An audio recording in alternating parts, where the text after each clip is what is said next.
So, yeah, interesting. Oh, yeah. So there's Trem's asking a question. That is a very interesting question. Is there a best time of day or night to meditate, or just whenever get the wild hair? There is a point, and this was mentioned in David Wilcock's book. He's spoken about this before. And it's essentially, it's 1:30 p.m. at local sidereal time. And sidereal time is instead of regarding the sun as the fixed point, because we're moving around the sun, that we do it from a fixed star. I don't know what fixed star that is. It's probably Alcyone.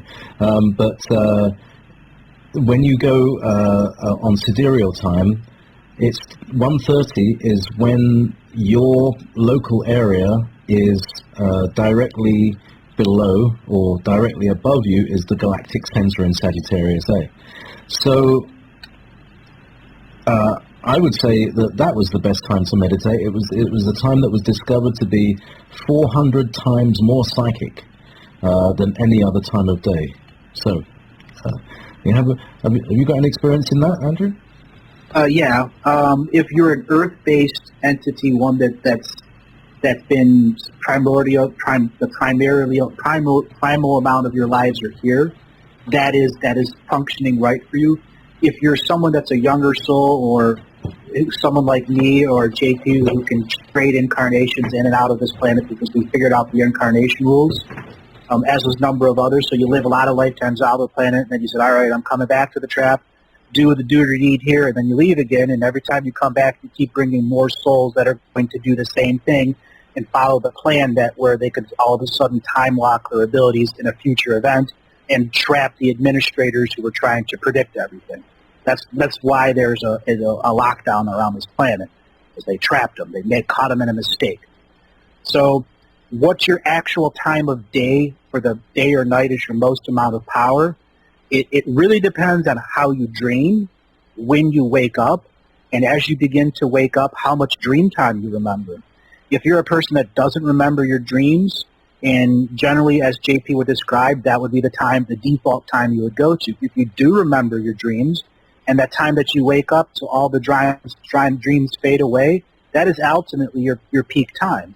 If you're really special, you can wake up during your dream and then continue your dream and then have 3 or 4 or 5 hours still in that dream state, high energy state. But it requires discipline to wake up out of the dream, return to it in a meditative state, and then co-create with it. Yeah, I mean, if you can catch that moment, that's a great moment, because, I mean, even to the point of just when you're dreaming and you can remember to do it, is to plan your day and decide what you want to happen that day.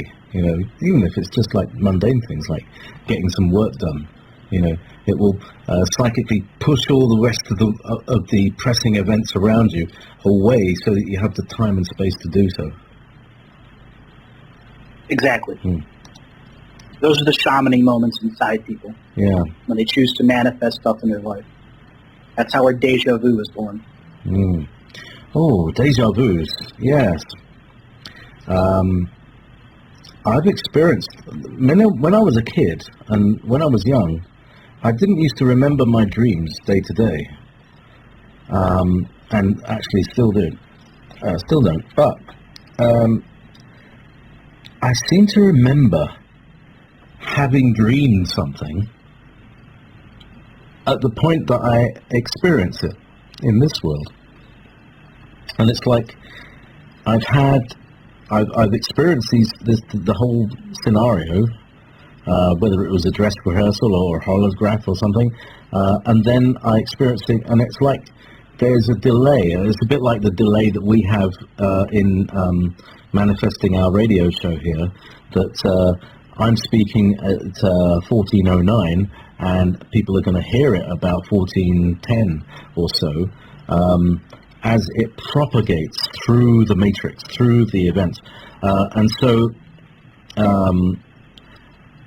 is there a kind of dream space where that does happen, where you're planning, you're writing the world, you're creating your movie, and then comes a point later when it's kind of manifested out, where you act out that same movie. Yes. Uh-huh. What you were describing is specific for your incarnation rules. Some people may experience it differently because they haven't lived the same kind of past lives as you. If you are resonating with it, it just means you're what's called a fifth column soul, one who had enough of the information of how to incarnate here and how to break the rules if you planned your lifetimes correctly. What JP was describing there is when he came into this lifetime, he came in with all of his ray readings intact. That means all he had to do was go out and find the teachings that were in the history and then co-create with them and make it a part of his daily life, which he has. It naturally resonated with him. And then as the skills began to grow, his higher spirit knew that he would find things. And as you would find things, you can't trigger the one domino where all of them other fall out. So it uses things like deja vu and dreams to help balance you so you don't all of a sudden break the incarnation rules and then get kicked off the planet.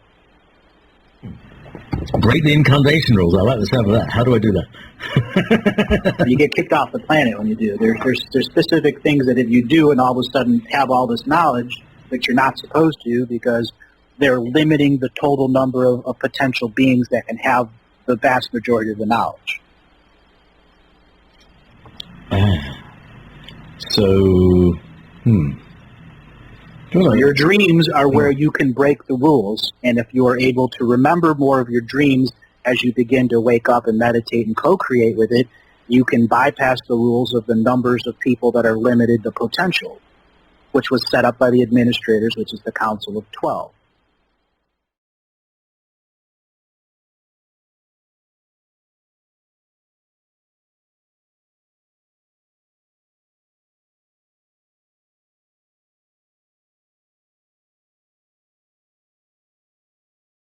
Yeah. Dopamines and acetylcholines is the way they're able to, the sympathetic and parasympathetic programs are able to influence how much we learn on specific subjects and how fast we learn on specific subjects. So there are certain jobs that activate certain parts of the brain when there's just the slightest bit of esoteric energy around it, creates an amplified placebo effect, which allows someone to create a small no-time field to access their greater genius. Like with all the statement that's most important to me is like what I said about the free will universe. Everything is valid. And that's where you actually appreciate the purpose and be in the sacred neutral with it, because you see it as an infinite potential for triggering in the journeys of people, you know. So there's powerful association with that, to me, and it's appreciation of it, and there's no wrong with anything anyone does. The key is what do you do out of it, you know? That's right. So Mandy. Yes. What is your view on the external validation that Andre has brought up with? Because there's a unique point of view when it's coming to a lot of people seeking external validation for so many things. Well, I have a couple of perspectives on that. One, if you're seeking external validation, then it's a means of escaping what's internal. Mm-hmm. And another layer to it is the suspension of belief.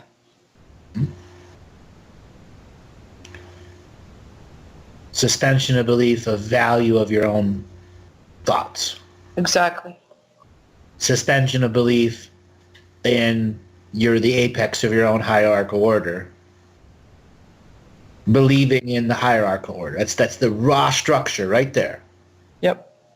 And if we can figure out how to show that raw structure, you can create specific contract revocations just for that and allow people to tailor it to their own life experience.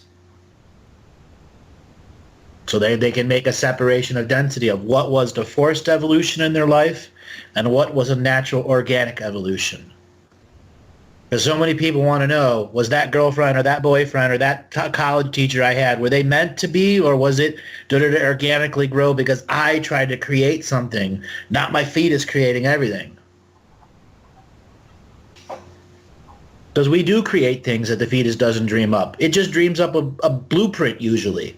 We're the ones that got to do it. We have free will to change it.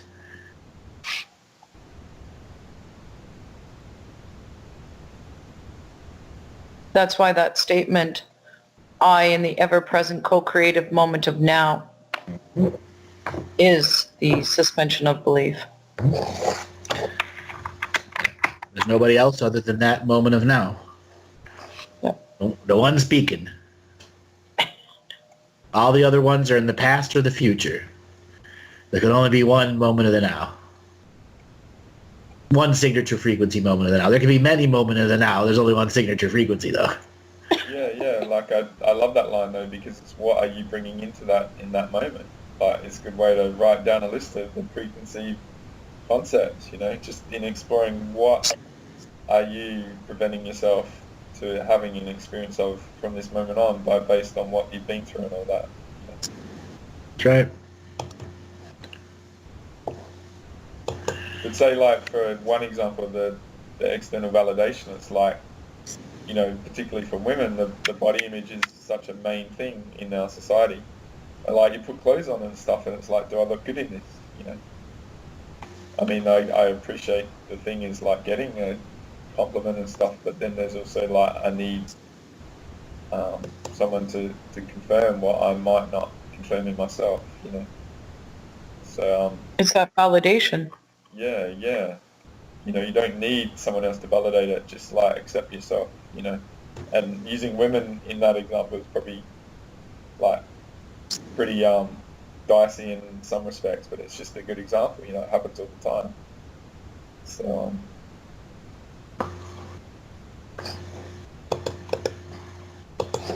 without even knowing it all the time. Hold on one second. I'm going to put a link here in a second. 1817, the coin was termed. Fascinating. It is. Cognitive estrangement.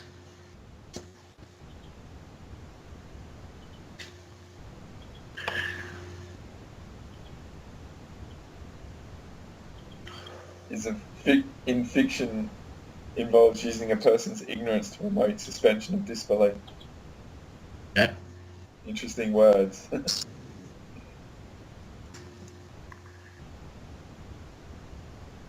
So the 555 telephone number, if you scroll to the bottom of the wiki, you'll see alsos. That is a really, really good one where in movies that everything is 555. Yeah, I know that.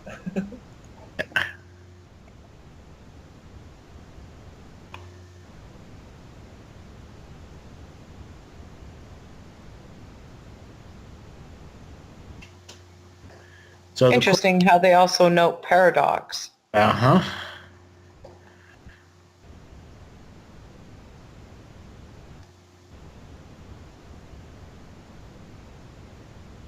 Video games usually require suspension of disbelief to explain abstract game mechanics, even in games with realistic visuals or narratives.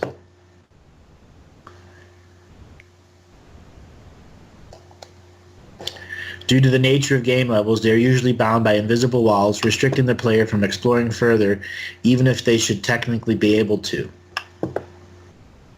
Games such as multiplayer first-person shooters enforce boundary lines on levels by causing the player to perish when attempting to go out of bounds.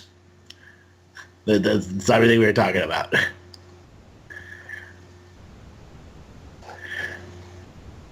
It also says the tense of suspension of belief is past, present, future. Yes! These guys were some thinkers. I get it. It's like self-imposing your own pen, like in a field sort of thing. Like as a sheep, they try and like bust open like get past the fence, and there's electronic like countermeasures, and it's like they associate the fence with a countermeasure, so they don't even try it after a while, you know. Yep. So in social sort of programming and stuff, it's like concepts are sort of bled through, and they're associated with sort of an outcome, and they're repeated like numerous times. Set up a program, you know.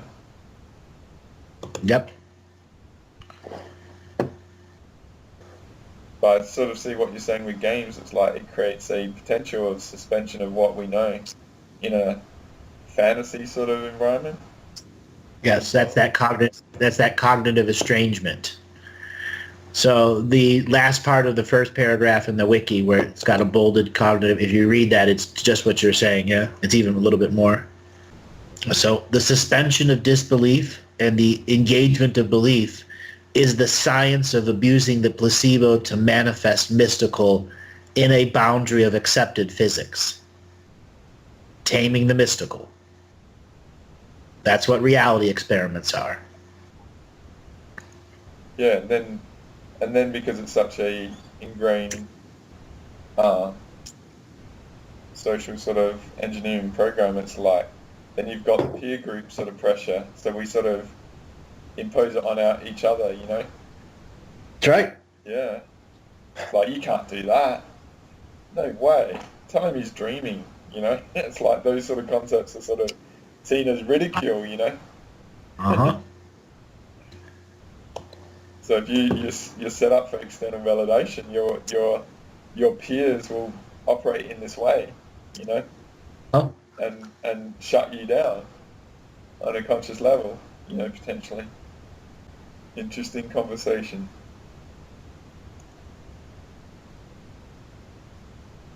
As always with Andrew, isn't it?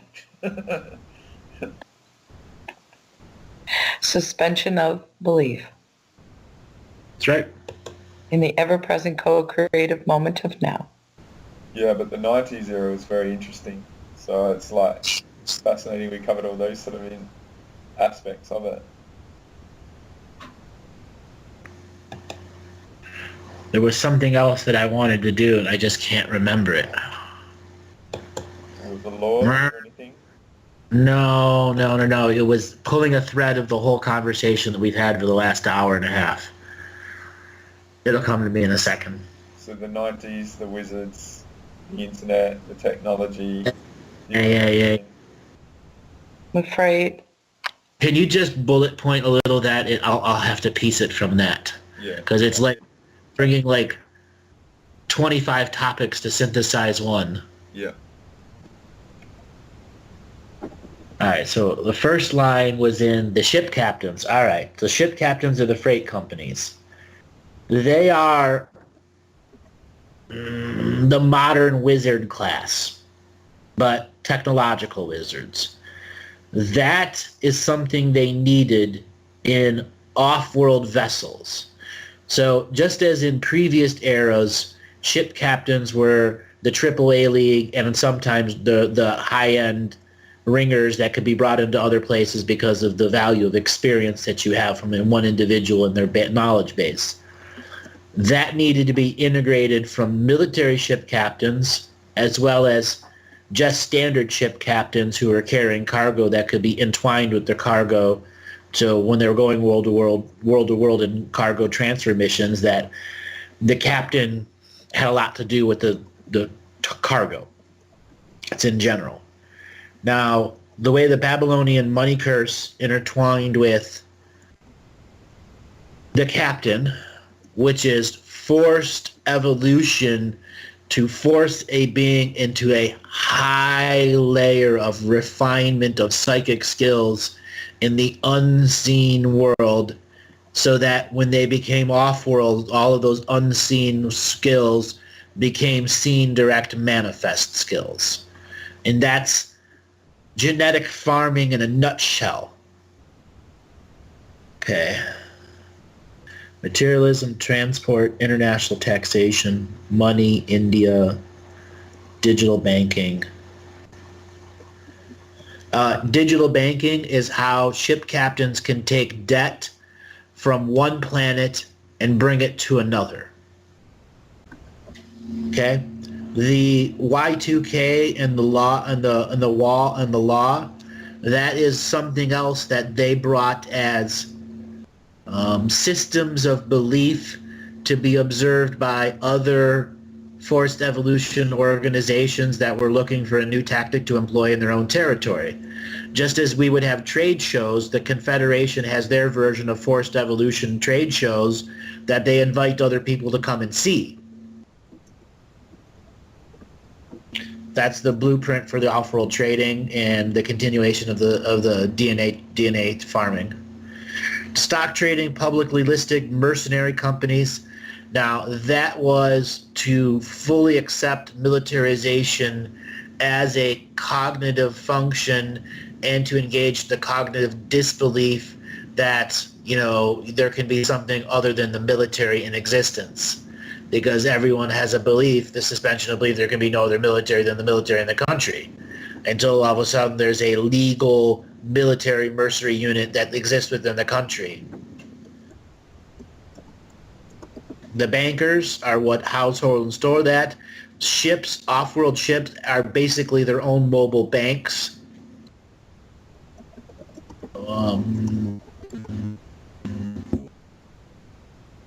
That's about all I can put together on there. And then there's something that'll synthesize all of that in a minute as I process it. Mandy, was there another question you had about the off-world organizations using forced evolution? It reminds me of the Aliens movie, so... Oh, sorry, I wasn't muted. I muted myself when I came back. So, Triggered me, but it was like, I came back and the first word I heard was from Mandy, wow. You know, it's like, what did I miss? Yeah.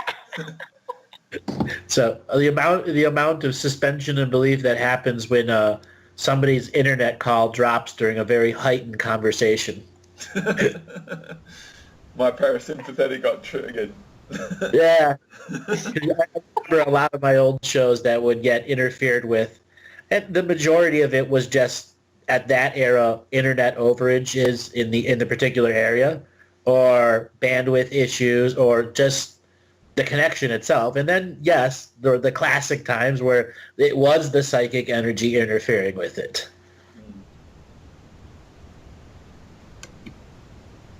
You know, all of a sudden people are like, ah! And then they've got to regain their disbelief. Yeah, it's an interesting chat, though. Reality functions and mechanics. You know, I personally have been through at least 300 worlds that have gone through the change like this. And there are others that I've read that have done it like, you know, 1,500 times or more. I mean, they're like, you know, junkies of it.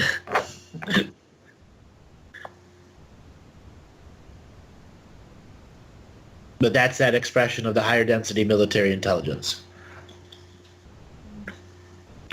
Understanding where non-battles will become non-battles in the future in time. Yeah.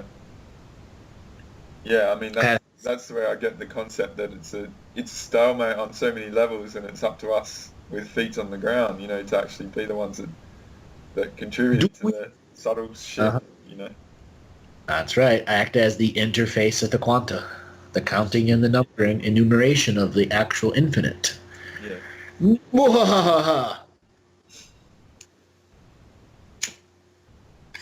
How are you guys going? Good. Good. There was something else I wanted to say about Starship Captain, but it is eluding me at this moment. It had something to do with the light ship thingies and farming. That was saying that was the last 150 years, the job structure, whatever you want to call it, ship captains were the greatest graduating class from the genetic farming.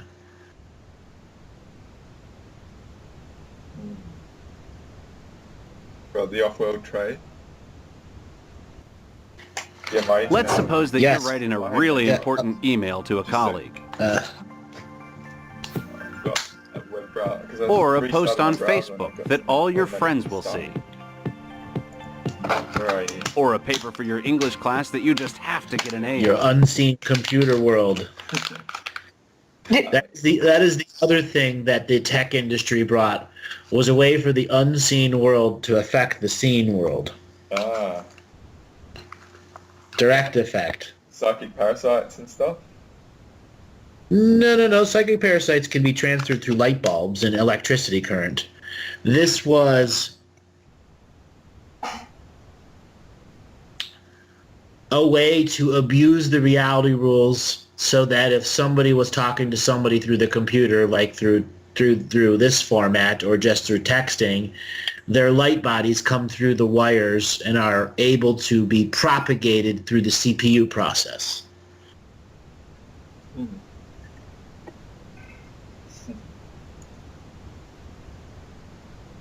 Fascinating.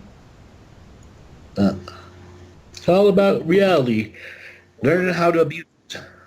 What about also, like, say the co-creative dreaming energy and stuff, like with all this new technology, to say you have access to more things? Is there any aspects related to the dream time sort of thing going on? Yes, as much as I've described everything in the last couple hours, there's a whole dream side to all of that too, because we are through belief, beings of duality. Every time we wake up and every time we go to sleep, we experience the duality and accept it, or suspension of belief of it, or suspension of disbelief that we're not a single being. Thus why forced evolution is so enticing to many people.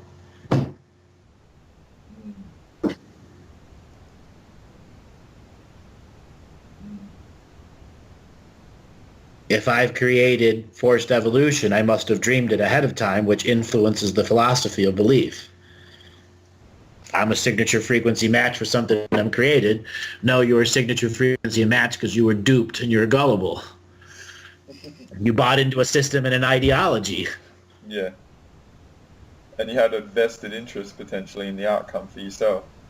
That's right, which created the law of expectation or limitation that allowed self-abuse. Yeah. Vested interest is a huge thing in itself.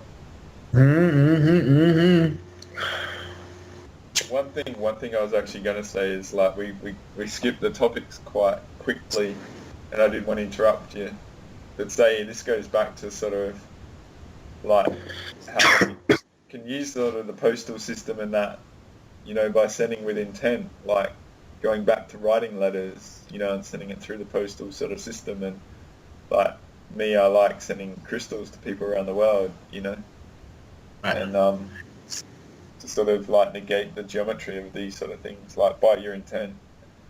You're not doing anything with any intent for harm, but by your ceremonial sort of work in that respect can actually add to. How much does a stamp cost you? Like less than $1, like not much. So you're engaging the Babylonian money system on many levels. If you understand the many levels of what the post means through what it makes it buy versus it a service, etc., all the darkness and all the positive that can come with the sharing the post.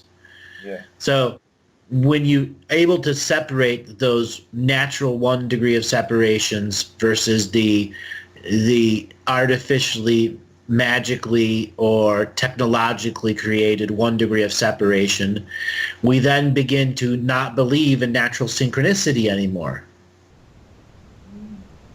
And when the soul focus goes back to non-organic, inorganic synchronicities, you are fully disconnected from your unseen ancestral world. Unseen and ancestral world. Because a new unseen world is entangling you. Yes. Right. Which is trying to capture yourself as it is the next generation of belief. So that last belief can fall into race amnesia by removing the teachings of the history and changing the history as we go. Yeah. Back to the cloud. Yeah. It is quite fascinating what you can forget in a short amount of time. That's right. You mentioned about the short-term memory that so people that have the belief that they don't forget, So, well, I know I forget. Yeah. I mean, certain topics that I'm thoroughly practiced on that I can do without thought. And then there are other ones where I'm cognitively processing light language and the reading skill, then formulating it into English, and then taking the formulated English and trying to make a structure of context. So I can step the information down and into the understanding level. That's, just how I'm playing with the process. Yeah. DNA, descendant now ancestors. What was that in reference to, Mandy? About how the technological has also altered our own natural blueprint, our own natural DNA blueprints. Right, because it's guiding us through forced evolution to accept the inorganic stream of synchronicities that the 7 future generations are trying to use as a spiritual algorithm to create spiritual contracts through the future through streams of light. So if you are on the inorganic expression and the child wants to be on the organic expression, it can't come in unless it wants to take that other expression.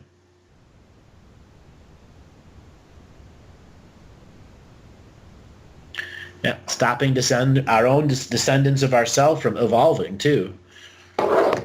Breaks the change of natural self-evolution that all souls go through.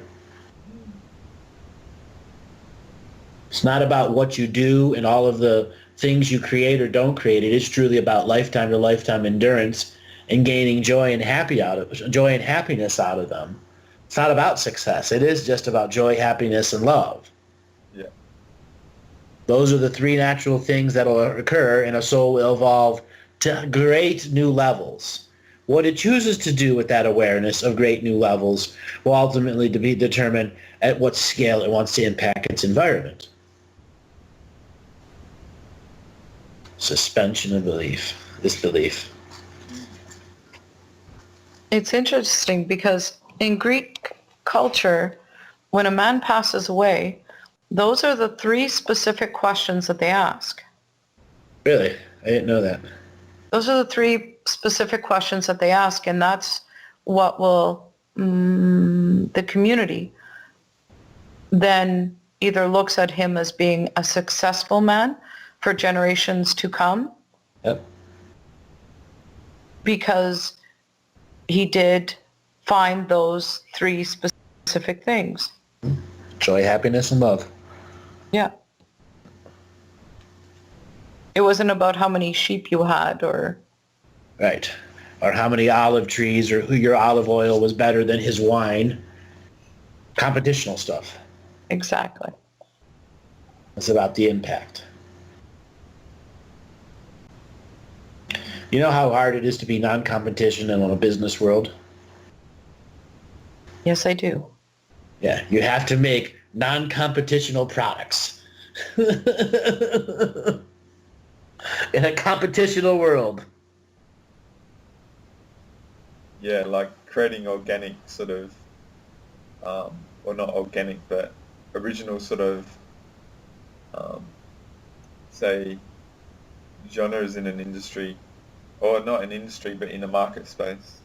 Like creating something brand new with no reference is very rare.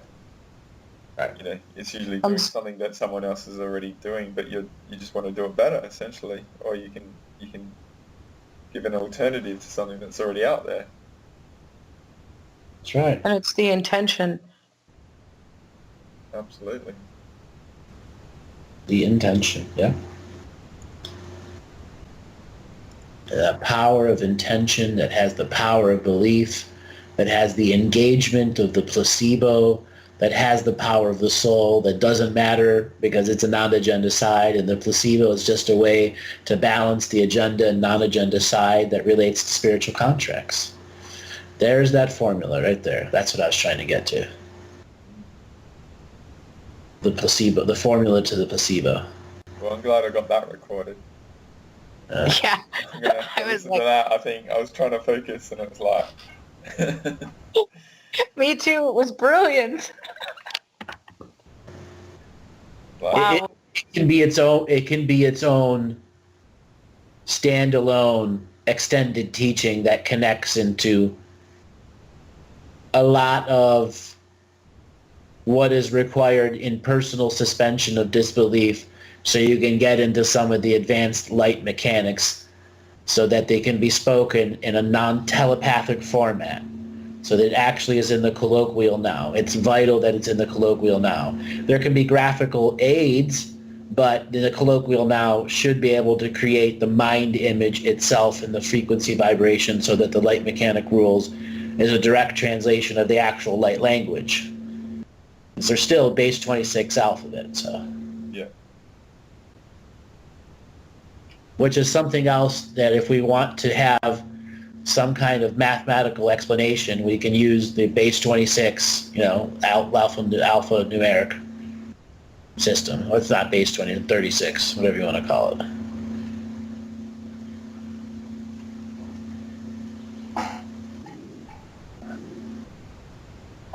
Which is, hyperdimensional light math, which is what I use to create my, let's just say,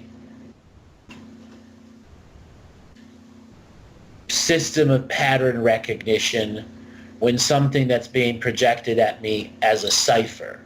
So I can recognize the pattern in a cipher and probably decipher it simultaneously if my focus and awareness are clear with intent of the moment-to-moment being making the choice.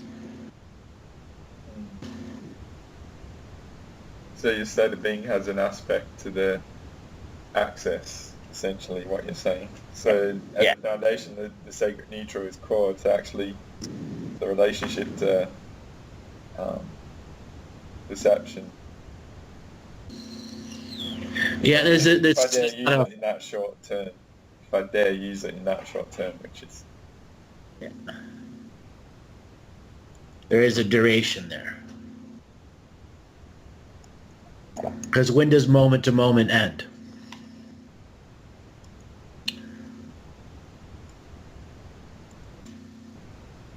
Cricket. Yeah, well, I mean, it's like, depends which reality you're operating in. If you're operating in the broad time reality, then a moment has a variable, but if you're operating in no time, then what is a moment? Well, there are no moments in no time. Yeah, exactly.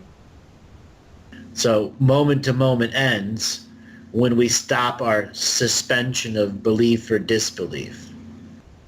When we don't have to believe or disbelieve in anything. That's when we become non-agenda beings, fourth density.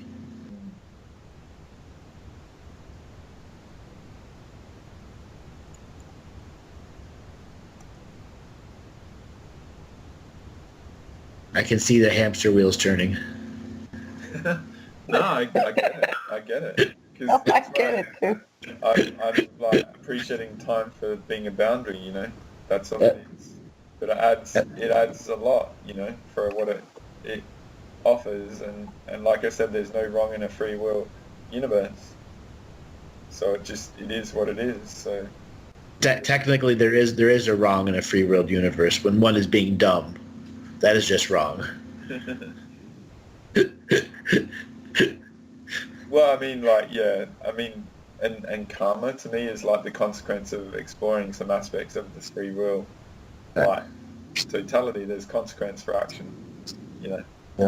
So, yeah, my statement was not entirely accurate, but there's purpose for exploration and everything, Yep.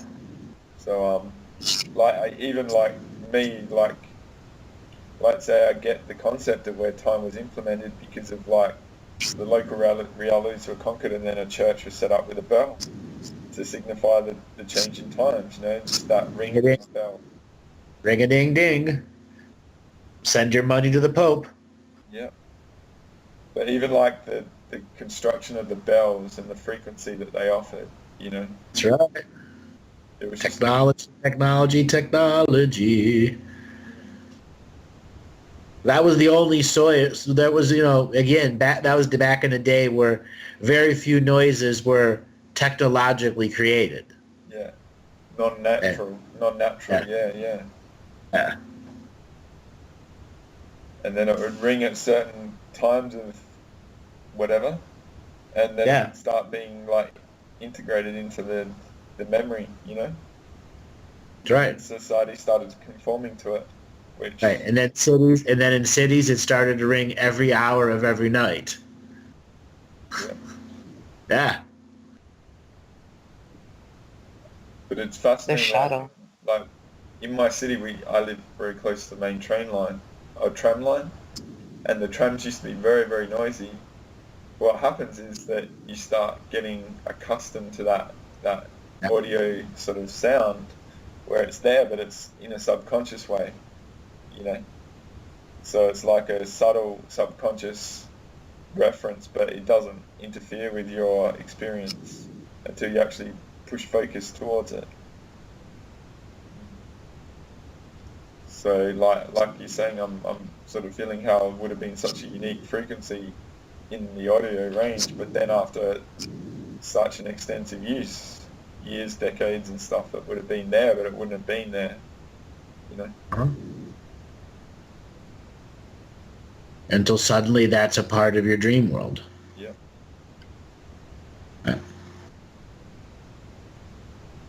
But the body may have a trouble not sleeping with that energy noise.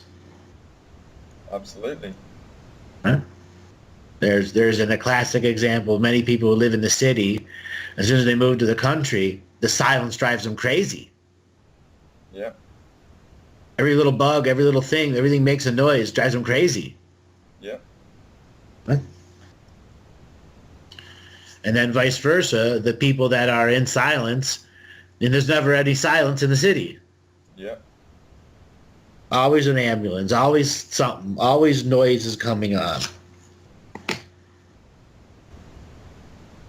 So when I first moved to San Jose, I lived in an okay neighborhood. It wasn't exactly that bad, but again, San Jose at that time was just there were a lot of rich people there for Silicon Valley. So I basically lived in an area that supported the support people of Silicon Valley. So lots of immigrants that had jobs in all of the places that were there. Yeah. So it's like an immigrant area, but everyone was cool. My first night there, at actually being in my own apartment, I look out and I see this helicopter with a searchlight, and I'm wondering, what is that? I'm instantly like, oh, this is going to be like an episode of Cops. So I went and turned the television on, and there was a police helicopter that was live on the footage that was going after, somebody that was racing down the street.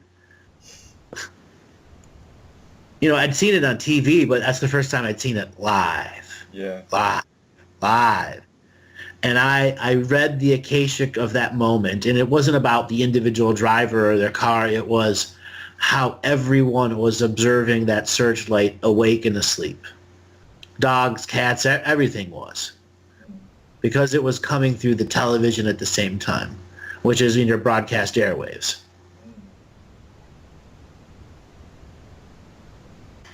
Crazy, the reality crossover layers there, just for my own observation of that.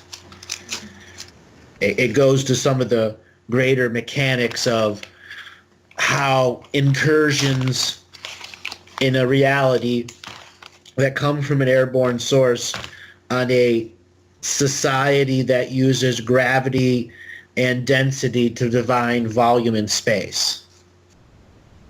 Volume, space, and matter. In a hologram. Yeah. how we tactilely experience it. That's why DJ light shows, can be some of the most entrancing processes for the eyes to give a brain exercise to experience rhythmic patterns that can have an organic ecstasy factor to it. Yeah.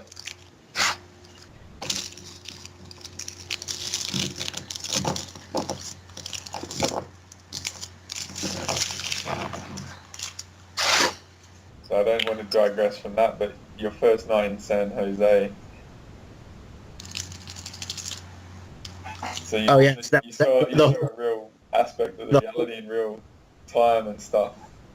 That was the whole thing, was just observing it, and just the whole lesson of that story was basically it took me about 6 hours to read the whole record of the city and understand how news and police were integrated into the political propaganda story, because this story was reported in other places. Its footage was being used for a TV show. All of the integrated things that were happening around that. The families that were worrying about in the moment, or some person that's living in a house with a 1-month-old baby who's just finally getting 1 full hour of sleep, and the ambulances go by and everything goes by and wakes the kid up, which starts its own karmic affair. Yeah, just from one dude, running from the cops because he had a bag of weed. Yeah. We didn't want to be put in jail. Yeah. I've got a question as well about the internet. Now that we're sort of being on the internet, there's the seen and then there's the unseen, like the dark web. Do you have anything to offer on that, or we can do it another time if you want? So anything that is on a computer can be read by the puppet masters. What is a hard drive in technology as you know it? Hard drive is a storage of the data in the form of a electronic, magnetic and crystal sort of substance, in the form of ones and zeros, which can be read from orbit or any remote experiencing technological process that can sense those electromagnetic imprints. Yes, yeah. So it's the dark... Obviously, from an instance of comparing your ability to perceive light and energy, it offers a pattern, basically. Right. And the pattern is the data. And the right. data is a combination of things that allow it to be, So the dark web, it is just compartmentalization sharing through a network of energy pathways that can be used to create effects in other areas. So there are a variety of reality experiments within the experiment process that will use telephone lines, data lines to transit light codes through fiber optic networks, so that an AI can track them, if that makes sense. Yeah.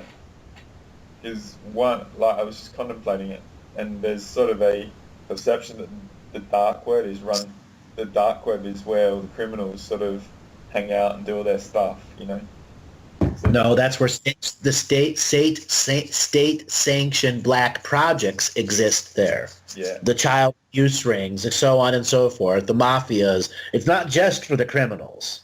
Yeah, but the context of public perception, that's the sort of thing, Yeah. So what I was saying before, all data is readable from any location. And a government, there's more than enough military technology right now that exists where they can just, point something at your hard drive and read everything that's on it. Yeah. Even if it's unplugged and off. Yeah.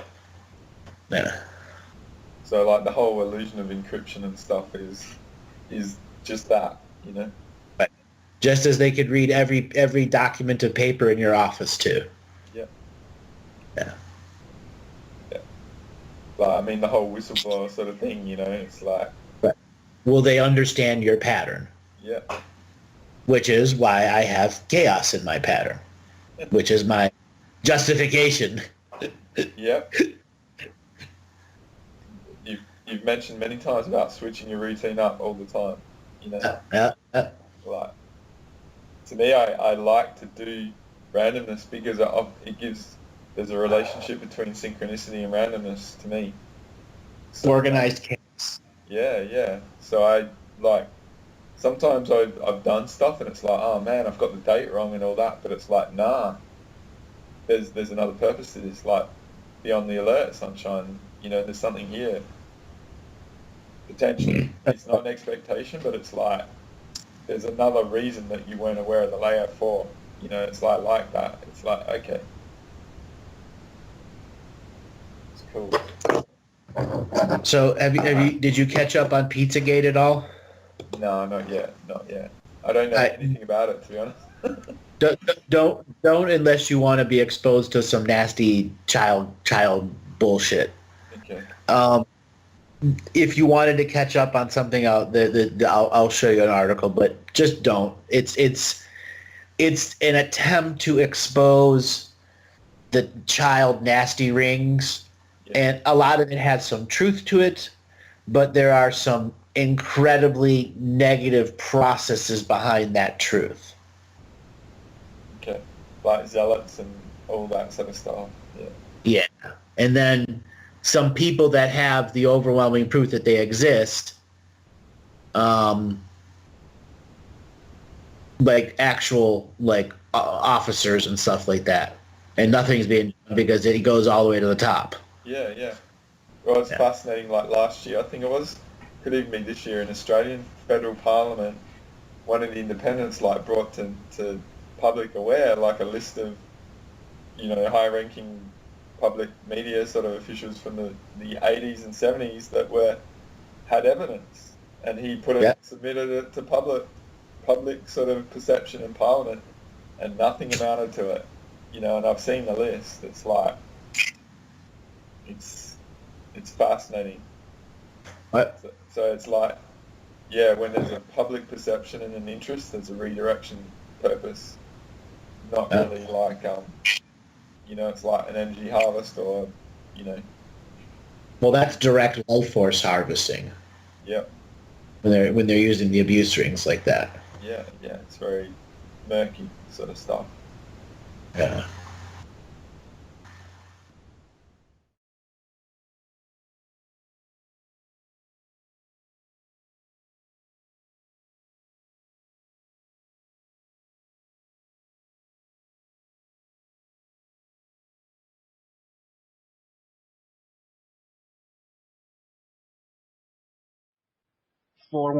Your name and where you're calling from? Hey, my name's Greg. I'm calling from Wisconsin. Hi, Greg from Wisconsin. How can I help you today? I'd love a reading. Okay. How'd you hear about the show? I heard you on I listened to Freedom Radio a lot. I heard you on a roundtable a while back, and I really am fascinated and appreciate the information that you share with us. Oh, thank you very much. So you kind of understand how readings work, or have you heard me do readings before? I listened to, I believe it was yesterday's show where you had 3 guys call in and for readings, and it was fascinating. I listened to the entire program. I couldn't stop listening. I actually listen to you when I go to bed at night in the archives, and stayed up way too late listening to the show because I just couldn't put it down. Well, thanks a lot. So the way this works is you need to tell me what you did for your first 10 minutes of the day, compact it into 40 seconds, and be as detailed as possible when you get that point of where you rub your eyes and get out of bed. The more accurate you are with that, the more deeper I can get it right into your dream reading. So go ahead and do that out loud. Well, I just got up. I've only been up for about 10 minutes when I dialed your number. Got up, did my daily routine. My dog, Rafa, sleeps with me, so I let him know that I was really looking forward to studying today with him and how much I appreciate him being in my life. I've tuned into your energy already. You wear your energy on your cuff. Okay. The first thing that I sense from you is there's been a long journey that's come to an end. But on that journey, you broke your foot and you had to mend it and stop this is the metaphorical. On the way, you stopped and broke your foot, and you had to meet a series of people. And those people were helping you find something. And that ultimately is about the vision quest that's in your heart now. There is a spirit bundle that's been laid upon your side where you sleep. The spirit bundle is by the spirits that come to visit you. Inside that bundle is a piece of corn seeds, like ancient corn seeds, like the brown seeds. And next to that are some beans that have been dried and some squash seeds. So it's saying that there is an ancient medicine gardener within you. There is also a piece of oak bark, and there is a piece of pine bark. So what this is represented is the person that was before you was connected to the ways of the plant shaman, the tree shaman, who would speak to the trees and understand their words. The very vision quest of your heart right now is to seek the nature of Mother Earth so you may understand her wisdom and her volume. But ultimately it's about standing with the trees and letting yourself sway in the natural ways of the wind. Right now the roots of you go deep, but they are not tapping upon the earth energies. They are only tapping upon the surface energies. You have not allowed your roots to go below the crust area into the deep heart of Earth Mother, into the lowest part of her body. That is ultimately the quest of your current vision, is to get deeper and deeper and deeper connected to that of the earth. So you understand the roots of your life, so you may give back to the whole of nature. But here, now, in the present, your very blood is not of that of the earth. You are literally representative of the Alcyon system of Pleiades. You came here to be a tree healer. And I say that specifically as trees are very, very rare in this galaxy. And Earth is a big producer of trees. In many previous lifetimes, you would come here and find trees and ask them if they wish to come to other planets. That is the type of magic or medicine that you brought when you were a foreigner to this world. After many trips here in a very long ago period, you decided to stay here.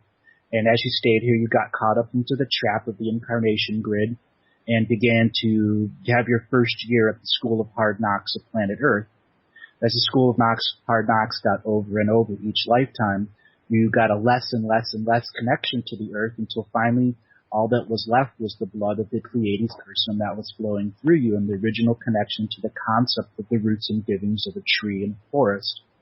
As I look deeper into your blood, I understand that at some point you were a part of the ocean, a type of creature that was there, and that is when you began to understand the very lifeblood of Earth. And that is the concept Earth is trying to help you understand in your current vision quest. Is to that the trees themselves, the very nectar that they bring within them so that they may have their spring buds and make their leaves, and the flowers may make plants may make their flowers. There is a true essence, and that essence is the true blood of Earth Mother. And that is what you should be connecting to in this current level of spring. There are little plants that are budding out of the ground. That is where you should go and sit next to them and feel their energy if they're budding out of the ground. So you too may take upon the spring energy, so you may send your roots deep down inside and get the very essence of this earth blood energy that's coming through you. Is this starting to make sense to you? Yeah, definitely. I've always, trees have always been very important to me. I didn't know why, certainly to the depth of the level that you're speaking to. But the place that I live in, the windows that I look out for my place, it's just trees. Trees have always been really important to my quality of life, and water has as well. We've had a lot of both around where I live. Okay. What I'm really sensing you is Earth Mother really wants you to deeply meditate next to the trees and the spring flowers so that you learn to create that your root chakra acts like a deep root system, so it goes as deep as the tap roots as the tall trees. And that is something, a meditative practice you'll get by standing next to the trees and meditating or sitting next to them. And then to learn that process, you'll go and find plants that you'll sit next to so you understand the shallow root system. So right now, it's really about you understanding the type of energetic roots that you have around you and what these teachers are trying to teach you. Because right now, every night you go to sleep, you're in a vision quest. Your higher spirit is looking for these teacher spirits who will come and knock on your physical door, so the physical you has is a physical experience. But right now, you aren't prepared for a physical experience because there's not enough of the Earth Mother blood sucked into the roots of your body. Right now, you're really draining your water energy to deal with the set of people that you've been dealing with for quite some time. I refer to these people as energy thieves. They're not vampires, but they are people that will disregard your sacred space and come in and couch surf in your sacred space and really disrespect you at times, even though they do repay you with love. You familiar who I'm talking with? Yeah, I do. Definitely. I do, yeah. I feel like I'm fighting with the folks around me as opposed to, really getting along with them. It feels like it's a struggle on a daily basis. And I feel like my energy is being sapped from me in these interactions that I have, these sort of negative interactions that I have with the folks around me. Okay. These particular people, just so you know, they're actually soul contracted to be in this area. Okay. They have very similar contracts to you, but they are nowhere near as awakened as you right now, and they've had much harder lives. The School of Hard Knocks has really sent them back a grade or two.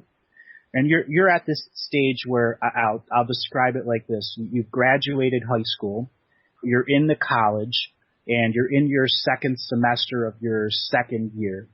So what you plan now for your fourth year graduation is vitally important to the very essence of you now. So this is the time where you determine the type of shaman you're going to be, the future shaman. This is where you lay your physical roots. This is where you lay your foundation of magical education. This is where you reach out to teachers in books and in spirit and ask them to come and instruct you from your heart. This is where you make ceremonial items that say, I am a man of spirit. I am a man of earth. I am here to be of service to earth. I am here to be of service to the trees. I am here to nurture all people. So that is your personal dedication to this graduation process, is to make the ceremonial tools, to know that you've graduated your high school and you're upon your second year and second semester. For this vision quest to be complete, you will need a piece of white pine. The white pine is that of the peacemaker. There is a peace that needs to be made in your soul with the previous incarnations that had to deal with war here. You are not here to deal with war this lifetime, though its concept will constantly come around you and nag you, because it's the common thread among people now is the change, is because we've only learned war for the last 200,000 years, and we must learn the ways of the trees and the plants again. And then once as people take that concept into their very heart and begin to share the very foundations of man, people like you will once again be tree medicine speakers and plant medicine speakers, and will be able to act as ambassadors to the tree spirit world or the plant spirit world, so that all sentience is given its honor in Earth Mother's energies. You understand what I'm saying? I do. Yeah, I do. I feel like I just feel like I'm warring a lot with the folks around me, but I also have the side of me that really doesn't want to do that, wants to embrace, wants to be a peacemaker, but feels like I have to stand my ground. I have to stand up for myself, and that's where the conflicts come in. So it's hard. It's hard. You're right, and this is your challenge of your second year and second semester. This is a 10-credit course. This is your only class this year. Okay? And this isn't a pass-fail class. This is for you to understand that you have to find the heart space to forgive yourself for those actions. The physical object of the white pine will be your ceremonial representation that you are taking off the bonnet of war. You are no longer wearing the war crown, and that you are putting on the crown of the flowers and the trees, so that your crown chakra is now aligned to the way the forest comes together. For every tree in the forest finds its own natural balance and finds its own spot in the sun, and the forest retains its balance because each tree is respected. So it's time that you respect your crown chakra and bring that peaceful ceremonial object into your soul, into your space, and you begin to empower it. And as you do that, the more people that come around to challenge your very soul, to challenge you at war, will be here, and then you will be able to use that new crown chakra energy to bring peace to yourself so that you know you do not need to respond to them in war. You can respond to them with the voice of the plants, the teachings of the trees. And if they are rejecting the teaching of the trees and the plants and only want war, you know they are not repaying you with that blood of Earth Mother. And that's how you'll begin to recognize the kindred spirits that you're looking for. Okay. Great. Okay. Do you have any other questions? No, thank you so much. Fantastic insight. I appreciate it. Well, I have a question for you. Have you had a spiritual experience, an awakening in the last year? A spiritual experience or awakening, specifically in the last year, not that I can think of. I've pretty much, been on this path for a while. I don't remember anything specifically in the past 12 months or so that would. What about previously? And by spiritual experience, what do you mean? You had a dream that really was profoundly intelligent to you. You had a creepy experience where something said there was a spiritual world out there. Not, you know what, Andrew, not that I can think of. My dreams are the dreams that I remember when I get up, and you talk about dream time a lot, but my dreams are really pretty dull. I don't really remember, when I get up, I don't really remember. It's very rare that I'll have a dream that isn't mundane. The reason I ask that, you have spirits that are around you, and they have been communicating with you. And I'm trying to really intuit this vision quest to search for the plant and animal medicine. And I understand that it's soul contracted for you to do it this lifetime.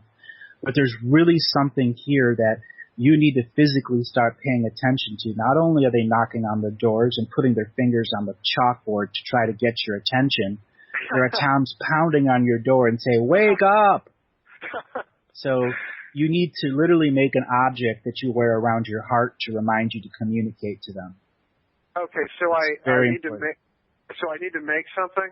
Yeah, like a little pouch you can wear around your neck, a little string on it. That's close to my heart. That lays close to my heart. Yeah. That's interesting. I've actually had a quartz stone that I found on one of my. I used to like to backpack a lot, and I had whatever stones I would find, interesting stones I'd find on the trail when I was backpacking, I'd pick up and I still have with me in my house. And there's been a particular quartz stone that I've been that's right next to my bed. And when I'm feeling toxic from my interactions with the world, I actually put it to my heart and try to think detoxifying thoughts to get the bad feelings and toxicity out of my body. All right. Instead of the term detoxing, replace that term with allowing Earth Mother's blood into you. Okay. You are a part of her blood. You're a part of her species, and that blood is love, and that is the concept you should be bringing to your heart. I also said you need to find a piece of white pine. It may be difficult for you. There are other peace objects out there that you can do, but I would really recommend that you find a piece of white pine. And what you're going to do is you're going to understand that piece of white pine is the thing that you will use to clear your crown chakra of the war energies. You'll rub your head with it. You'll keep it in the air around you to understand that literally it's interacting with the very energies of your crown. And then you're going to break off little pieces of it and put it in your pouch. And then you're going to put that piece of white pine somewhere where it won't rot and it'll stay well preserved. And then as you need more peace in your life, you'll break another piece off of it, another piece off of it, and offer it to the war spirits that are constantly coming around you. So if you know that somebody's really aggressive that's going to come over to your house, you put a piece of white pine out by the front door, a little piece. And that is to represent that you are the peacemaker here and you're not to be at war. Okay. And so this patch that I wear around my neck, should that have white pine in it? When you find it, yes. You can start with crystals and other pieces of stuff that remind you to connect to the trees and the plants. Okay. And is that crystal, that quartz stone that I mentioned a moment ago, is that still okay to? Yeah, that's fine. But okay. Sit and meditate with it. You may want to allow it to sit in the sun. If you see little things popping up out of the ground, spring seedlings, put it next to it for a few hours so it gets that energy.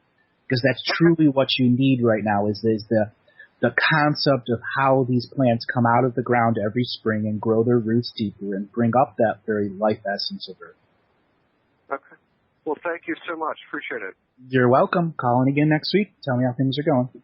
Okay, thanks. Bye. All right. The energy of the burden basket now comes. The burdens of life that we have, the very burdens that we give ourselves via soul contract, the very essence of the weight of our soul that prevents us to heal. So I'm asking everybody today is to empty your burden basket, to go out into the sun and raise your hands and be like the trees. Let your mind go up and let the sun feed you, and let your crown chakra bloom like a flower, and begin that process of bringing that energy into you and down into your feet, into the roots of like a plant. Because deep inside, you will ultimately understand the very burdens that you have that prevents you from letting the sunlight energy in and naturally recharging you. The way of the concrete jungle right now is preventing man from connecting to the sun in that method. But anybody can connect to the sun if they should choose to, because we were a sun-worshipping species in the very beginning. At that beginning time, it was the sun that brought Earth its message, its light, its wisdom, its love. And to know and understand that Earth has had many other suns in its solar system. And there are other suns that we could connect to, and they are our soul family.